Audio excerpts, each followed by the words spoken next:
దేవుని నామమునకు మహిమ కలుగును గాక. కూడి వచ్చిన మీ అందరికీ ప్రభు నామములో వందనములు తెలియజేస్తూ ఉన్నాం. ఈ దినము కొరకు ఏర్పాటు చేయబడిన దేవుని లేఖన భాగముగా న్యాయాధిపతుల గ్రంథము 16వ అధ్యాయమును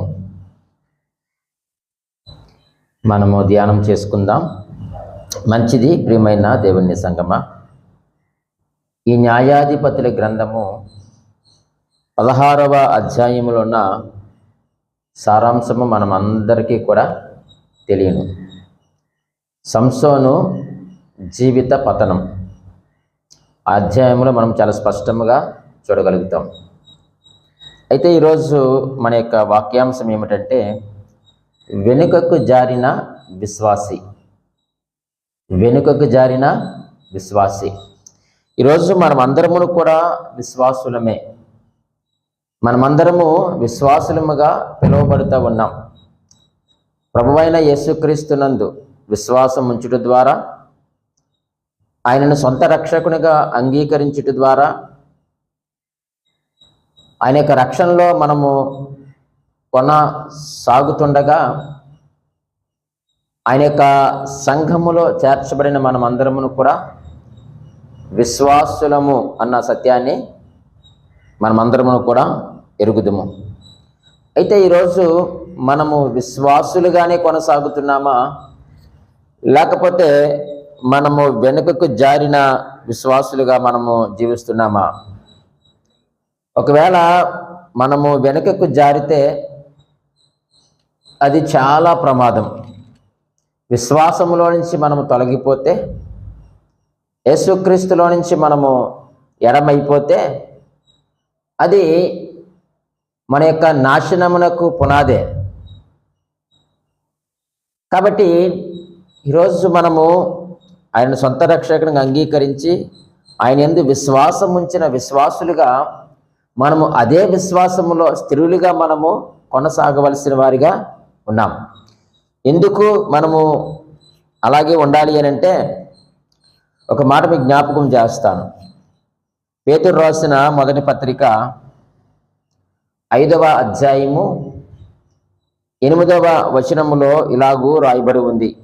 5వ అధ్యాయము 8వ వచనము 217వ పేజీలో, నిబ్బరమైన బుద్ధి కలవారై మెలకువగా ఉండుడి, మీ విరోధి అయిన అపవాది గర్జించు సింహము వలె ఎవరిని మృంగుద్దునా అని వెతుకుచూ తిరుగుచున్నాడు.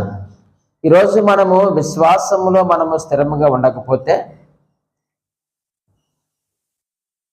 ఎప్పుడైతే మనము అవిశ్వాసము అల్ప విశ్వాసములోనికి వస్తామో వెంటనే మనలను ఎవరు మృంగి వేస్తారయ్యా అనంటే అపవాది.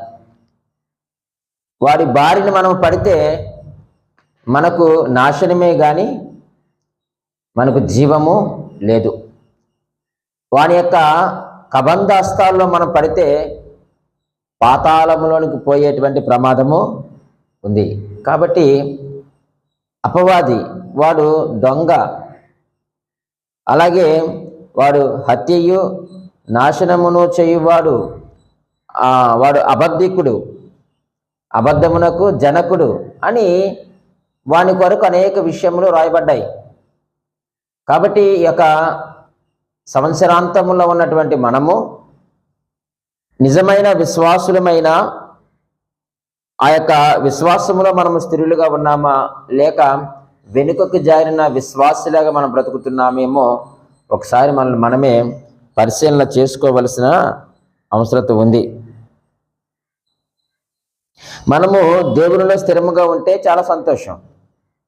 దేవుడు ఆనందిస్తాడు, దేవుడు సంతోషిస్తాడు, మన యొక్క ఆధ్యాత్మిక జీవితము కూడా బాగుంటుంది. అయితే వెనుకకు జారిన విశ్వాసి ఏమి కోల్పోతాడో ఈరోజు మనము దేవుని వాక్యంలో నుంచి మనము ఆలోచన చేద్దాం. విశ్వాసికి ఏముంటాయో మనందరికీ కూడా తెలుసు. కానీ వెనుకకు జారిన విశ్వాసే వెనుకకు జారిపోతే, ఆ లోకంలోనికి వెళ్ళిపోతే, మరలా తన యొక్క పాత స్థితిలోనికి, పాత జీవితంలోనికి వెళ్ళిపోతే ఆ యొక్క విశ్వాసి ఏమి కోల్పోతాడో మనము జాగ్రత్తగా నేర్చుకుందాం.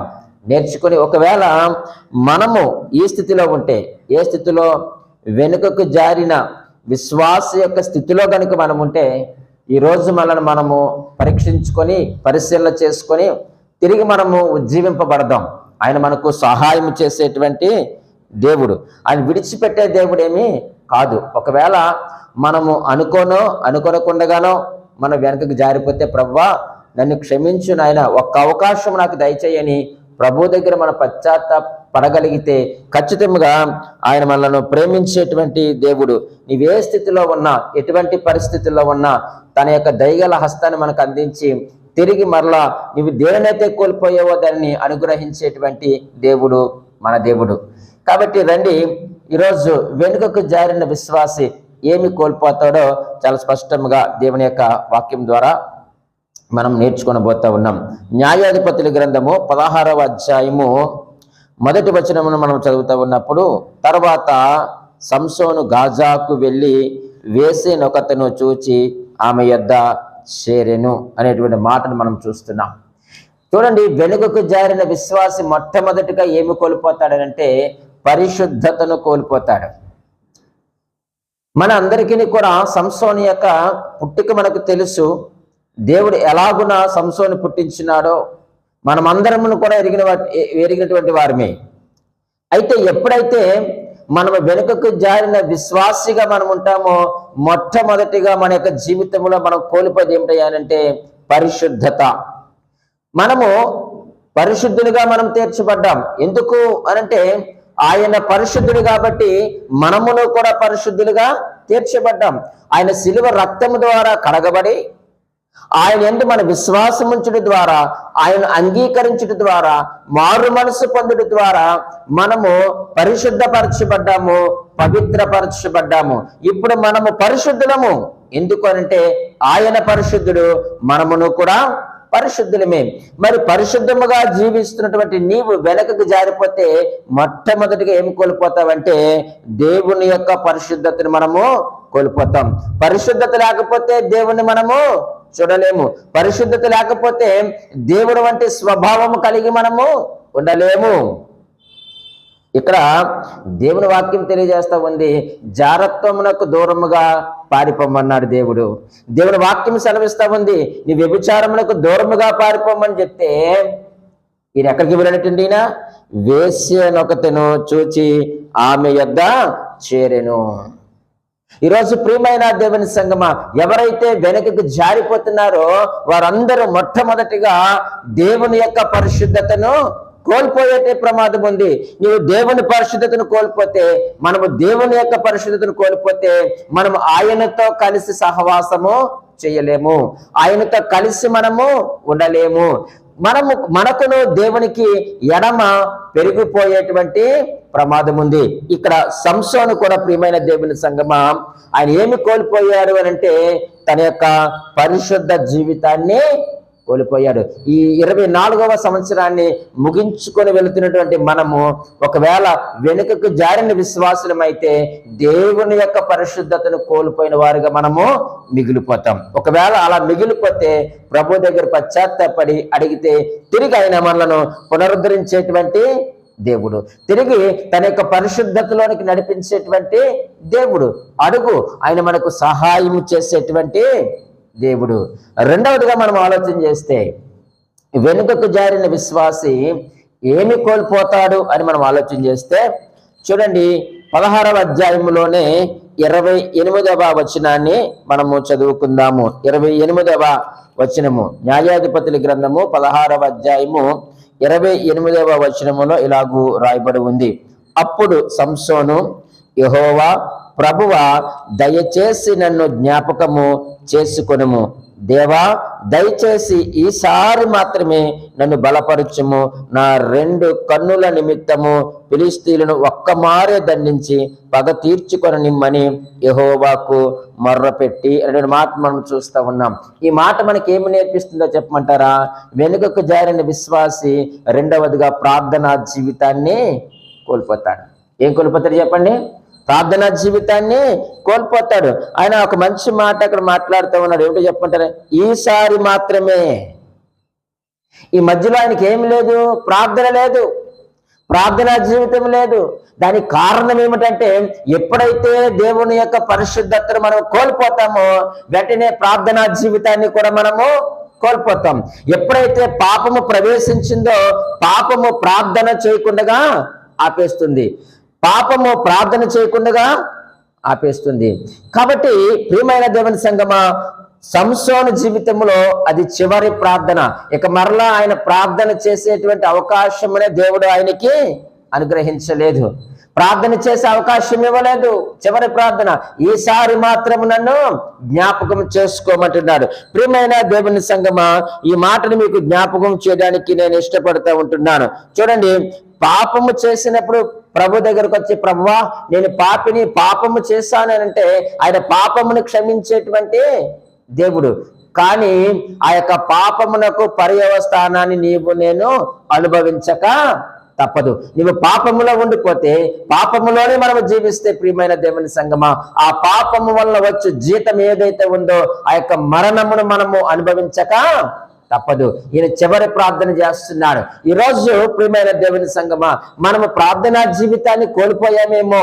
ఈ 24వ సంవత్సరంలో ఎన్ని మారులను ప్రభు సన్నిధిలోను ప్రార్థన చేస్తావు, ఎన్ని మార్లు ఏకాంత ప్రార్థన చేశావు, ఎన్ని మార్లు నువ్వు ఒంటరిగా ప్రార్థన చేశావు, ఎన్ని మార్లు నువ్వు దినమునకు మూడు మార్లు ప్రార్థన చేశావు, ఎన్ని మార్లు నువ్వు రోజుకు 7 సార్లు దేవునికి ప్రార్థన చేశావు. ఈ రోజు నువ్వు ప్రార్థన చేయకపోతే ఇదే చివరి ప్రార్థన అవుతుంది రోజు మనకు. అదే చివరి ప్రార్థన అయితే అదేమి మేలుకరమైన ప్రార్థన ఏమీ కాదండి. సంసోను చేసింది మేలుకరమైన ప్రార్థన ఏమీ కానే కాదు. దానివల్ల నష్టమే కానీ లాభం ఏమీ చేకూరలేదు ఆయనకి. ఈరోజు నువ్వు సమయం ఉన్నప్పుడు మనం ప్రార్థన చేయకపోతే మనము కూడా ఒకటి సంశయంలాగా ప్రార్థన చేయవలసి వస్తుంది, రెండవది ధనవంతుడు చేసిన ప్రార్థన చేయవలసి వస్తుంది. ధనవంతుడు ఎక్కడ ప్రార్థన చేశాడండి? పాతాళంలో ఉండి ప్రార్థన చేస్తున్నాడు. అయ్యో అబ్రాహామా, దయచేసి మమ్మల్ని కరుణించు, ఇంకా భూమి మీద నాకు 5 సహోదరులు ఉన్నారు, నా రక్త సంబంధులు ఉన్నారు, నా కుటుంబస్తులు ఉన్నారు, అయ్యా వారిని రక్షించాలి, దయచేసి లాజరును పంపించని ఆ యొక్క పాతాళంలో ఉండి ప్రార్థన చేస్తున్నాడు. ఆ ప్రార్థనకు జవాబులు రావండి. ఆ ప్రార్థనకి ఏం రావు చెప్పండి? జవాబులు రానే రావు. నువ్వు ఎక్కడి నుండి ప్రార్థించాలంటే నువ్వు ఈ భూమి మీద ఉండగానే, నువ్వు సజీవురాలుగానే ఉండగానే, దేవునికి సమయం ఇచ్చినప్పుడే, దేవునికి అవకాశం ఇచ్చినప్పుడు ఖచ్చితంగా నువ్వు ప్రార్థన చెయ్యాలి. కానీ ఈరోజు ప్రార్థనా కోరికంటే ఎంతమంది మనం వస్తున్నాం? ఆదివారము ఫుల్లు, శనివారము నిల్లు. అయితే నువ్వు ప్రార్థన చేస్తున్నావు. ఒక్క మాట నేను మీకు చెప్తా ఉన్నాను, నువ్వు చేసే ప్రార్థన చివరి ప్రార్థన అయితే నిజంగా నువ్వు ధనవంతుడిలాగా ఉంటావా లేకపోతే లాజర్లాగా ఉంటావా నువ్వు ఆలోచన చేసుకో. సంసోను చివరి ప్రార్థన చేస్తున్నాడు. ఆ ప్రార్థన అతనికి ఏమి ఉపయోగం ఏమీ లేదండి. ఆ ప్రార్థన తర్వాత ఏం జరిగిందో మనం అందరం కూడా ఎరుగుదము. రెండవది, ప్రార్థనా జీవితాన్ని మనము కోల్పోతాం. ఈరోజు దేవుడు మనకిచ్చాడు, ఈ సంవత్సరం అంతా కూడా మనకిచ్చాడు, ఆయన కాపుదల ఉంచాడు.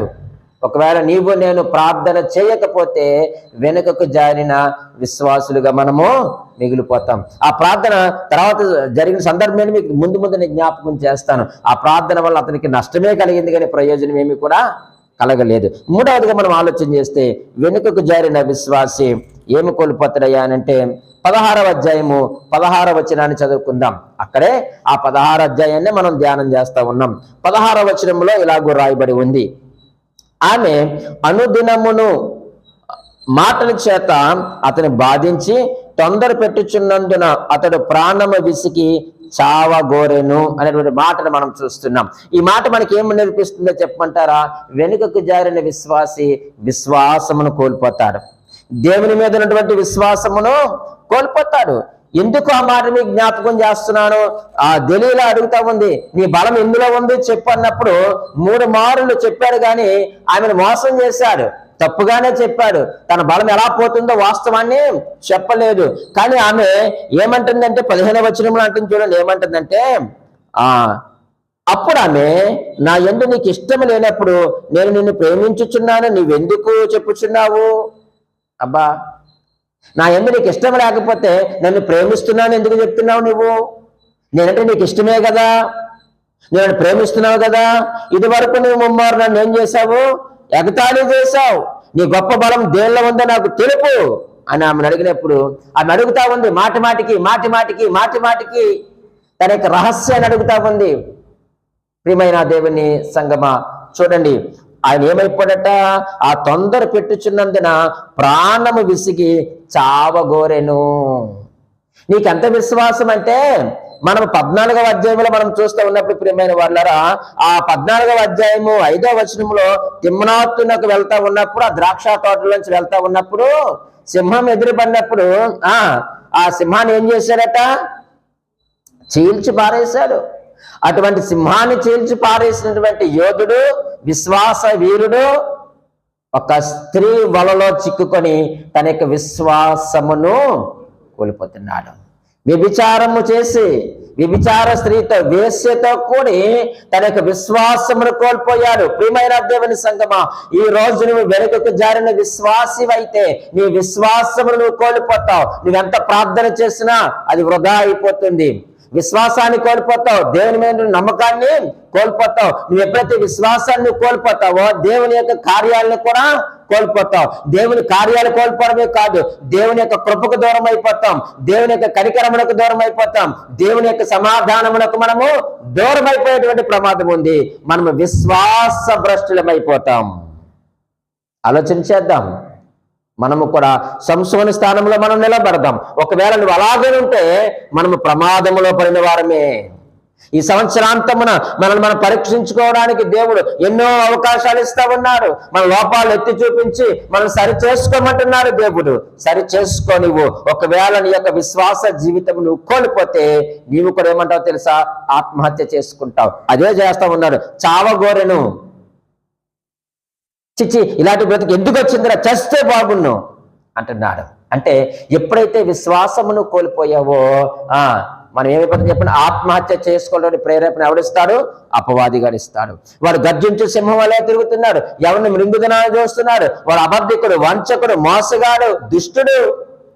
దేవుని పిల్లలను, దేవుని ప్రజలను, విశ్వాసులను నాశనం చేయడమే వాడు పనిగా పెట్టుకొని ఎప్పుడు ఎవడు దొరికితే వాడిని నాశనం చేద్దామా అని చూస్తున్నాడు. ఈరోజు నువ్వు విశ్వాసమును కోల్పోతే అవిశ్వాసంలోనికి వెళ్ళిపోతావు. అవిశ్వాసము ఆత్మహత్యకు ప్రేరేపిస్తుంది.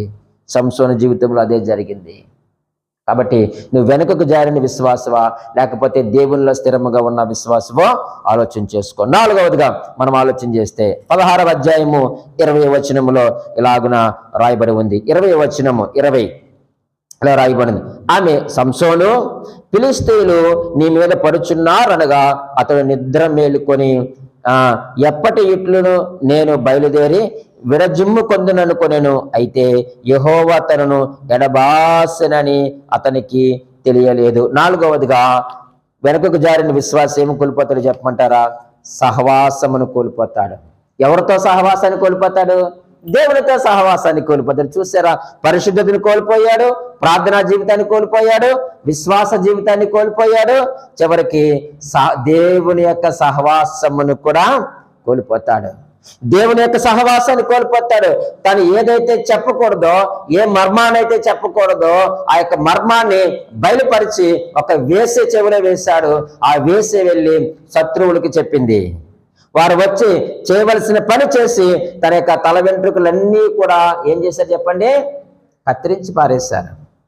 తన బలం ఉన్నదే తల వెంట్రుకల్లో. అటువంటి సత్యాన్ని, అటువంటి మర్మాన్ని దేవుడు బయలుపరిచిన, దేవుడిచ్చినటువంటి యొక్క గొప్ప ఆశీర్వాదాన్ని ఆ యొక్క మర్మాన్ని బయలుపరచగానే ఎప్పుడైతే వేసే చేతిలోనికి వెళ్ళిపోయిందో, ఎప్పుడైతే ఆ శత్రువుల చేతిలోనికి వెళ్ళావో వెంటనే దేవుని యొక్క ఆత్మతను ఏం చేసిందట, విడిచి వెళ్ళిపోయాడట. చూడండి ఎంత మాట అండి.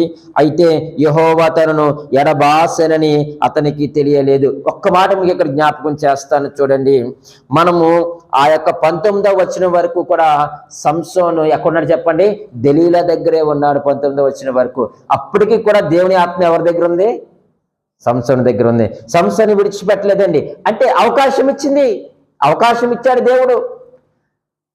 పరిశుద్ధాత్మ దేవుడు, దేవుని యొక్క ఆత్మ ఆయనలో ఉండి సంసోనుతో మాట్లాడుతూ ఉన్నాడు. సంసోనుకి అవకాశాలు ఇచ్చాడు, 3 అవకాశాలు ఇచ్చాడు దేవుడు. దేవుడు విడిచిపెట్టలేదండి. మన దేవుడు ఎప్పుడు కూడా విడిచిపెట్టే దేవుడు కాదు. మనకు అవకాశం ఇచ్చేటువంటి దేవుడు. మనల్ని ప్రేమిస్తున్నాడు కాబట్టి మనకు అవకాశం ఇస్తాడు. ఆయన మన ఎడల ఒక గొప్ప ప్రణాళిక కలిగి ఉన్నాడు కాబట్టి మనకు అవకాశం ఇస్తాడు.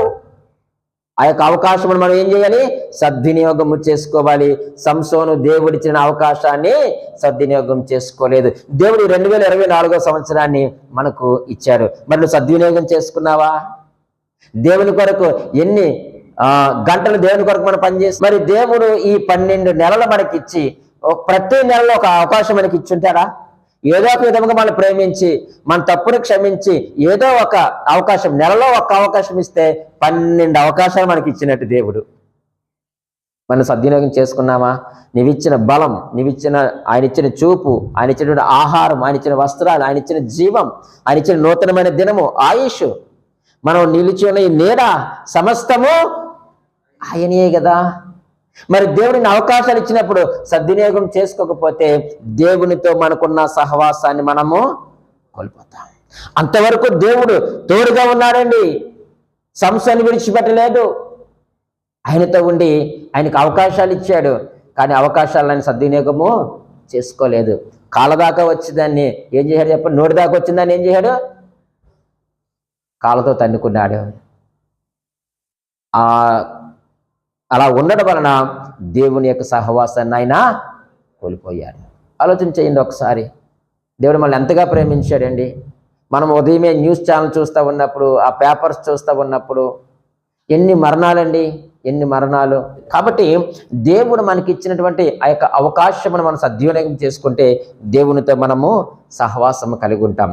ఒకవేళ ఆ యొక్క అవకాశమును మనం సద్వినియోగం చేసుకోకపోతే దేవుని యొక్క సహవాసాన్ని మనము కోల్పోయేటువంటి ప్రమాదం ఉంది. 5వదిగా మనం ఆలోచన చేస్తే వెనుకకు జారిన విశ్వాసి ఏమి కోల్పోతాడు అని మనం ఆలోచన చేస్తే 23వ వచనము నుండి నేను చదువుతా ఉన్నాను, చూడండి. ఫిలిష్తీయుల సర్దారులు మన దేవత మన శత్రువైన సంసోనును మన చేతికి అప్పగించి ఉన్నదని చెప్పుకొని తమ దేవత అయిన దాగోనుకు మహాబలి అర్పించుటకు పండగ ఆచరించుటకును కూడుకొనిరి. జనులు సంసోనును చూచినప్పుడు, ఈ మాట జాగ్రత్తగా మీరు అండర్లైన్ చేసుకొని, మన దేశమును పాడు చేసిన వాడును మనలో అనేకులను చంపిన వాడునైన మన శత్రువుని మన దేవత మన చేతికి అప్పగించి ఉన్నదని చెప్పుకొనుచు మన దేవత చెప్పుకొనిచు తమ దేవతను స్తుతించిరి. వారి హృదయంలో సంతోషముతో నిండి ఉండగా వారు మనము పరిహాసము చేయుటకు, ఏమి చేయుటకు? ఆ మాట అండర్లైన్ చేసుకోండి. పరిహాసము చేయుటకు సంసోనును పిలిపించుదుము రండని సంసోనును బందీ గృహము నుండి పిలవనంపిరి. వారు అతను చూచి గుడి స్తంభముల మధ్య అతను నిలవబెట్టి పరిహాసము చేయగా. 5వదిగా మన వెనుకకు జారిన విశ్వాసం అయితే సాక్ష్యమును కోల్పోతాం. సంసోను సాక్ష్యాన్ని కోల్పోయాడు. చూడండి, హేళన చేయబడుతున్నాడు, అవమానపరచబడుతున్నాడు. ఈయనేమి సామాన్యమైన వ్యక్తి ఏమి కాదండి, బలశూరుడు. మనం ఆలోచన చేసాము 14వ అధ్యాయం 5వ వచనంలో పదమసింహాన్ని చీల్చివేసినటువంటి సంసోను.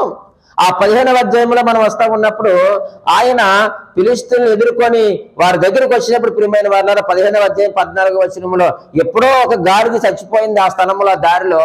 ఆ ఫిలిష్తీయులు ఎదురుపడినప్పుడు నేను పరిగెడతా వారి మీదకి వెళ్తా ఉన్నప్పుడు చేతికి ఏ ఆయుధము దొరకలేదు. కానీ అక్కడ మనం చదివితే, ప్రియమైన వారులారా, చూడ 15వ వచనం, అతను గాడిద యొక్క పచ్చి దవడ ఎముకను కనుగొని, 15వ అధ్యాయం 15వ వచనంలో అంటున్నాడు కదా. ఏం కొనుక్కున్నాడంటే అక్కడ, ఏం కనుగొన్నాడు అక్కడ? పచ్చి దవడ. దేనిది? గాడిదది పచ్చి దవడ ఎముకను కనుగొని చెయ్యి చాచి పట్టుకొని దాని చేత 1000 మంది మనుషులను ఏమి చేశాను?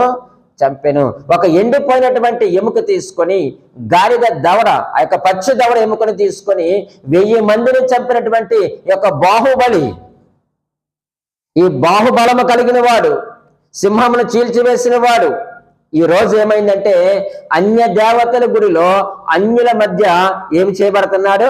అపహాస్యము చేయబడుతున్నాడు. ఈ రోజు వెనకకు జారిన విశ్వాసం అయితే లోకములో నీవు కూడా ఏం చేయబడతావు? హేళన చేయబడతావు, అపహాసించబడతావు. నువ్వు దేవుని విడిచిపెట్టి, దేవుని వాక్యమును విడిచిపెట్టి, దేవుని యొక్క సహవాసమును విడిచిపెట్టి, విశ్వాసం తొలగిపోతే, ప్రార్థనా జీవితం లేకపోతే, పరిశుద్ధత మనలో లేకపోతే మన సాక్ష్యాన్ని కోల్పోతాం. లోకంలో ఉన్నవారందరూ మళ్ళీ ఏం చేస్తారు చెప్పండి? ఎగతాళి చేస్తారు, అపహాస్యం చేస్తారు. సంసోను జీవితం కూడా అదే ప్రియమైన వాళ్ళరా, తన యొక్క సాక్ష్య జీవితాన్ని కోల్పోయాడు. ఈరోజు నీవు సాక్ష్య జీవితాన్ని కోల్పోయావంటే అది దేవుని నామమునకే అవమానం. సంసోను గురించి వాళ్ళే మంచి స్టేట్మెంట్ ఇస్తున్నాడు కదండి. 24వ వచనములు ఏమంటున్నారు వాళ్ళు? సంసోను చూసినప్పుడు మన దేశమును పాడు చేసిన వాడును. ఒకప్పుడు సంసోను ఎలాగొన్నాడట?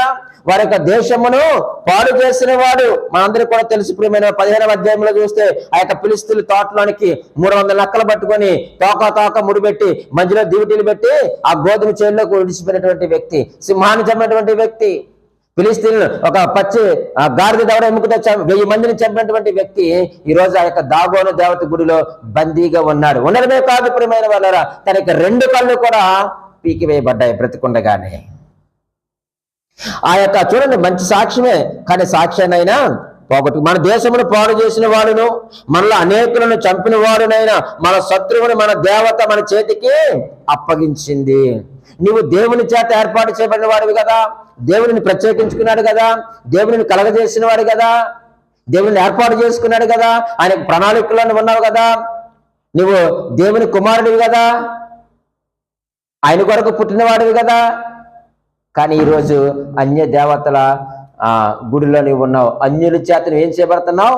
అపహాసించబడుతున్నావు. ఏమిటి కారణం అంటే నీవు వెనుకకి జారిపోయినటువంటి విశ్వాసమే, వెనుకకు జారిపోయినటువంటి విశ్వాసమే. తర్వాత అంటున్నారు 25లో, వారి హృదయములు సంతోషముతో నిండి ఉండగా. చూసారు, ఎప్పుడైతే సంసోను వారికి చిక్కాడో, ఎప్పుడైతే వారికి దొరికాడో, అన్యులు ఏం చేస్తున్నారు? సంతోషిస్తున్నారట. అపవాది ఏం చేస్తున్నాడు? సంతోషిస్తున్నాడు, ఆనందిస్తున్నాడు. ఓహో, నేను ఒక దేవుని బిడ్డను నాశనం చేశాను. దేవుడేమో ఆయన సొత్తు అనుకున్నాడు, తనకిష్టం అనుకున్నాడు, కానీ అటువంటి వ్యక్తిని నేనేం చేశాను? నాశనం చేశానని అపవాది సంతోషిస్తా ఉన్నాడు. అపవాది సంతోషిస్తే మన ఎడల, అపవాది సంతోషిస్తే దేవుడు మన ఎడల దుఃఖపడేటువంటి సందర్భం అది. దేవుడు దుఃఖపడతాడు, దేవుడు బాధపడతాడు. ఈరోజు ఆలోచించే ప్రియా దేవుని సంగమ, సహోదరి సహోదరుడా, నీ సాక్ష్య జీవితం ఎలాగుంది ఒకసారి ఆలోచించుకో. ఈరోజు చాలా మంది సాక్ష్యాలు కొన్ని చోట్ల బాగుంటాయి కానీ కొన్ని చోట్ల బాగోవు. కొంతమందికి ఇంట్లోనే సరైనటువంటి సాక్ష్యాలు ఉండవు, కానీ బయట మాత్రం ప్రజల ముందు చాలా గొప్పగా మంచి సాక్ష్యం కలిగిన వారుగా వారు ఏం చేస్తారంటే చలామణి అయిపోతూ ఉంటారు. కానీ గృహంలో సరైన సాక్ష్యం ఉండదు, సంఘంలో కూడా సరైనటువంటి సాక్ష్యం ఉండదు, సమాజంలో కూడా ఉండదు. ఎవరో కొంతమంది ముందు నువ్వు ఎంత అంటే అంత, గొప్ప అంటే గొప్ప అని చెప్తారు. ఆ సాక్ష్యం దేవునికి అవసరము లేదు. ఒకసారి నువ్వు ఆలోచన చేయవలసిన అవసరం ఉంది. మనం తర్వాత 6వదిగా ఆలోచన చేస్తే వెనుకకు జారిన విశ్వాసి ఏమి కోల్పోతాడు అంటే 16వ అధ్యాయము 19వ వచనంలో ఇలాగ రాయబడి ఉంది. 19వ వచనంలో, ఆమె తన తల మీద అతని నిద్రపుచ్చి ఒక మనిషిని పిలిపించి వాని చేత అతని తల మీద 7 జడలను క్షౌరము చేయించి అతని బాధించుటకు మొదలు పెట్టెను. అప్పుడు అతనిలో నుండి బలము తొలగిపోయాను. ఈ వచనం మనకి ఏమి నేర్పిస్తున్నాయా అంటే, ఎవరైతే వెనుకకు జారిపోతారో వారి తెలివి లేక జ్ఞానమును కోల్పోతారు. జ్ఞానమును కోల్పోతారు. నువ్వు ఎక్కడ పడుకున్నావు? వెళ్ళి ఒక వేశ్య తొడ మీద నువ్వు పడుకుంటావా? ఒక వేశ్య తొడ మీద నువ్వు పడుకుంటావా? ఇదేనా నీ తెలివి? ఇదేనా నీ జ్ఞానం? దేవునికి ఇచ్చిన జ్ఞానం అదా? నిన్ను ద్రాక్షారసమే తాగొద్దన్నాడు దేవుడు కదా, పులిసినది ఏది కూడా తినవద్దని చెప్పాడు కదా దేవుడు. నీ తల వెంట్రుకల మీద నువ్వు క్షౌరము వేయించుకోవద్దని దేవుడు చెప్పాడు కదా. ఇంత జ్ఞానము కలిగిన నీవు అజ్ఞాని ఎలాగైపోయావు? ఎలాగైపోయావంటే, ఎప్పుడైతే దేవుని పరిశుద్ధతను కోల్పోతావో, ఎప్పుడైతే మనం ఆ యొక్క ప్రార్థనా జీవితాన్ని కోల్పోతామో, ఎప్పుడైతే ఆ యొక్క విశ్వాసమును కోల్పోతామో, ఎప్పుడైతే మన యొక్క సహవాసాన్ని కోల్పోతామో, ఎప్పుడైతే మన యొక్క సాక్షి జీవితాన్ని కోల్పోతామో, ఆటోమేటిక్గా మన తెలివి, మన యొక్క జ్ఞానాన్ని కూడా మనము కోల్పోతాం. మనం ఏం చేస్తున్నామో మనకు తెలియదు. ఆ వ్యామోహం అటువంటిది. చూడండి, మద్యం ఎక్కువ సేవించిన వాడు కూడా ఏం చేస్తున్నాడో మనకి తెలియదు. అలాగే వేశ్య వలలో చిక్కుకున్నవాడు, పాపములో చిక్కుకున్నవాడు కూడా ఏమి చేస్తున్నాడో తెలియదు. వాడు దేవుడిచ్చినటువంటి జ్ఞానమును కోల్పోతాడు. ఏడవదిగా మనం ఆలోచన చేస్తే 13వ అధ్యాయము 5వ వచనములో 13వ అధ్యాయము 5వ వచనము, న్యాయాధిపతుల గ్రంథము 13వ అధ్యాయము 5వ వచనములో ఇలాగ రాయబడి ఉంది. చూడండి, నీవు గర్భవతివై కుమారుని కందువు, అతని తల మీద మంగళ కత్తి వేయకూడదు. ఆ బిడ్డ గర్భమున పుట్టినది మొదలుకొని దేవునికి నాజీరు చేయబడిన వాడే ఫిలిష్తీయుల చేతిలో నుండి ఇశ్రాయేలును రక్షింప మొదలుపెట్టినని ఆమెతో అనగా. ఈ 5వ వచనము మనకేమి నేర్పిస్తుందంటే, వెనుకకు జారిన విశ్వాసం ఏం కోల్పోతాడు చెప్పమంటారా? దేవుని పరిచర్యను కోల్పోతాడంతే. ఏం కోల్పోతాడు? దేవుని పరిచర్య. దేవుడు ఎందుకు ఏర్పాటు చేసుకున్నాడు సంసోన్ని? ఫిలిష్తీయుల చేతిలో నుంచి ఇశ్రాయేలులను విడిపించడానికి. తన ప్రజలు ఇశ్రాయేలు అనేటువంటి తన ప్రజలు ఫిలిష్తీయుల చేతిలో బందీలుగా ఉన్నారు. వారిని విడిపించడానికి దేవుడు సంసోన్ని ఏర్పాటు చేసి, ఒక న్యాయాధిపతి సంసోను, మామూలు వ్యక్తి ఏమీ కాదండి, ఒక మంచి న్యాయాధిపతి. దేవుడు తనకిచ్చినటువంటి పరిచర్యను ఆయన కోల్పోయాడు. ఏ పని మీద అయితే దేవుడు నిన్ను పుట్టించాడో, ఏ పని మీద అయితే దేవుడు నిన్ను ఈ భూమి మీద పెట్టాడో, ఏ పని మీద అయితే దేవుడు ఈ సంవత్సరాన్ని నీకు ఇచ్చాడో, ఆ పనిని నువ్వు సంపూర్తి చేయకపోతే నువ్వు దేవుని పరిచర్యను నువ్వు కోల్పోయిన వాడివే, కోల్పోయిన దానివే. ఆలోచన చెయ్యండి. ఒకవేళ వెనకకు జారిపోయిన విశ్వాసవా, ఈ 2024వ సంవత్సరంలో దేవుని యొక్క పరిచర్యను ఏం చేశావు? కోల్పోయావు. దేవుని ఒక పర్పస్ మీద నిన్ను ఏర్పాటు చేసుకున్నాడు. ఒక పర్పస్ మీద దేవుడిని పుట్టించాడు. దేవుడు ఆయన పరిచర్య చేయడానికి, నశించిపోతున్న వారిని వెతకి రక్షించడానికి ఆయన ఎలాగైతే లోకానికి వచ్చాడో, అలాగే మనము కూడా నశించిపోతున్న వారి పట్ల భారము బాధ్యత కలిగి ప్రార్థన చేసి వారందరినీ ప్రభు యొద్దకు నడిపిస్తామని ఆయన యొక్క పరిచర్య కొరకు మనల్ని ఏర్పాటు చేసుకున్నాడు. కానీ ఈరోజు మనం అవిశ్వాసమే వెనుకకు జారిపోయి ఆయన యొక్క పరిచర్యను మనం ఏం చేస్తాం చెప్పండి? కోల్పోయిన వారిగా మనము మిగిలిపోతున్నాం. సంసోను ఆయన యొక్క పరిచర్యను కోల్పోయాడు. ఈరోజు ప్రియమైన దేవుని సంగమా, నీవు నేను ఆయన యొక్క పరిచర్యను కోల్పోతున్నామేమో ఒక్కసారి మనం ఆలోచన చేసుకుందాం. 8వదిగా మనం ఆలోచన చేస్తే మరలా 16వ అధ్యాయము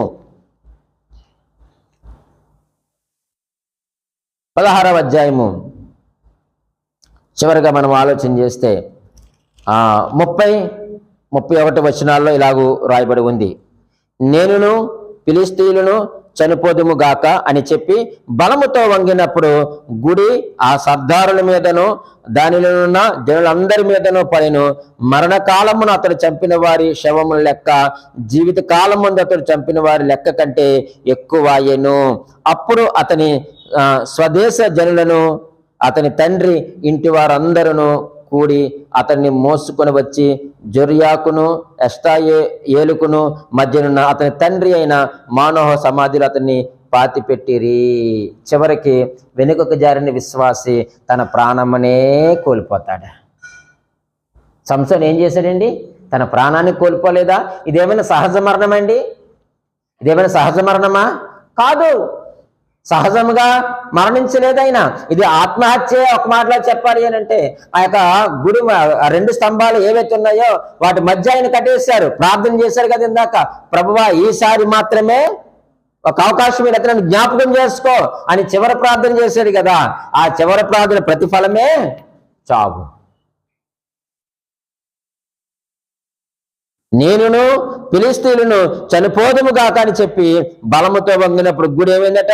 సర్దారుల మీదను జనులందరి మీద ఏమైందట? పడిపోయింది. మరణకాలమున ఆ రోజు ఆయన చనిపోయాడు. ఆ రోజు ఆయన చంపిన వారి లెక్క జీవిత కాలమున అతను చంపిన వారి లెక్క కంటే ఎక్కువయ్యను. తన జీవితంలో చంపిన వారి కంటే ఆయన చచ్చిన రోజు ఆయన చంపిన వారి లెక్కే ఎక్కువంట. చూసారా? చివరికి తన యొక్క ప్రాణమునే ఆయన పోగొట్టుకున్నాడు. ప్రియమైన దేవుని సంగమా, ఆలోచన చేద్దాం. మన విశ్వాసమని చలామణి అయిపోతున్నామేమో ఒకసారి ఆలోచన చెయ్యండి. చాలా ఈ మధ్యలో చూస్తున్నప్పుడు దొంగ నోట్లు ఎక్కువగా ఉన్నాయని ఎక్కడికక్కడ వార్తలు వింటా ఉన్నాం. ఈ మంచి నోట్లు ఆ దొంగ నోట్లు కూడా ఏమైపోతున్నాయి? చలామణి అయిపోతున్నాయి, చేతులు మారిపోతున్నాయి. మనం ఏటీఎంలో పెడితే తీసుకోదేమో కానీ మనుషుల దగ్గర మారుస్తుంటే ఏమైపోతుంది చెప్పండి? ఈజీగా దొంగ నోట్లు మారిపోతున్నాయి. ఈరోజు మనము కూడా అలాగే విశ్వాసుల మధ్య మనం కూడా చలామణం అయిపోతున్నామో విశ్వాసులమని. నువ్వు విశ్వాసివో అవిశ్వాసివో, నువ్వు విశ్వాసివో వెనుకకు జారిన విశ్వాసివో, ఒక్కసారి నువ్వు ఆలోచన చేసుకో. ఆ యొక్క గోధుమలతో పాటు నేను కూడా గోధుమనే అని అనుకొని నువ్వు దొరలు వెళ్ళిపోతున్నావేమో అందులో. కానీ ఒక సమయం వస్తుంది, గురుగులను గోధుమలను దేవుడు ఏం చేస్తాడట? వేరు చేస్తాడు. ఆ రోజు మనం దొరికిపోతాం. ఏదో ఒక రోజు దేవునికి మనము దొరుకుతాం. ఆ రోజు పరిస్థితి ఎలాగ ఉంటుంది. సంసోను జీవితం కూడా అలాగే. ఏదో ఒక రోజు దేవునికి దొరుకుతాడు. దొరకలేదండి, ఖచ్చితంగా దొరికాడు. దేవునికి ప్రార్థన చేశాడు, కానీ చివరకు తన యొక్క ప్రాణమని ఆయన పోగొట్టుకొని సమాధిలోనికి వెళ్ళాడు. తన సాక్ష్యాన్ని పోగొట్టుకున్నాడు, తన యొక్క పరిచర్యను పోగొట్టుకున్నాడు, తన యొక్క జ్ఞానాన్ని కోల్పోయాడు, సహవాసాన్ని కోల్పోయాడు, ప్రార్థన జీవితాన్ని కోల్పోయాడు, విశ్వాసమును కోల్పోయాడు, పరిశుద్ధతను కూడా ఆయన కోల్పోయాడు. ఒక మాటలో చెప్పాలి అనంటే దేవుని యొక్క ఆశీర్వాదములన్నీ కూడా కోల్పోయాడు. ఈరోజు నువ్వు దేవుని యొక్క ఆశీర్వాదాన్ని కోల్పోయావా, లేక దేవుని యొక్క ఆశీర్వాదాన్ని పొందుకున్నావా? ఒక్కసారి మనం ఆలోచన చేసుకుందాం. నువ్వు వెనుకకు జారిన విశ్వాసివా, లేక దేవునిలో స్థిరముగా ఉన్న విశ్వాసివా? పరీక్షించుకుందాం, పరిశీలన చేసుకుందాం. పొరపాట్లు ఉంటే సరిదిద్దుకుందాం, తప్పేమీ లేదు. ఆయన క్షమించే దేవుడు. అవకాశం ఇస్తాడు. అవకాశం ఇచ్చినప్పుడు మనము సద్వినియోగం చేసుకొని మనం ముందు కొనసాగుదాం. దేవుడి మాటలు దీవించి ఆశీర్వదించును గాక.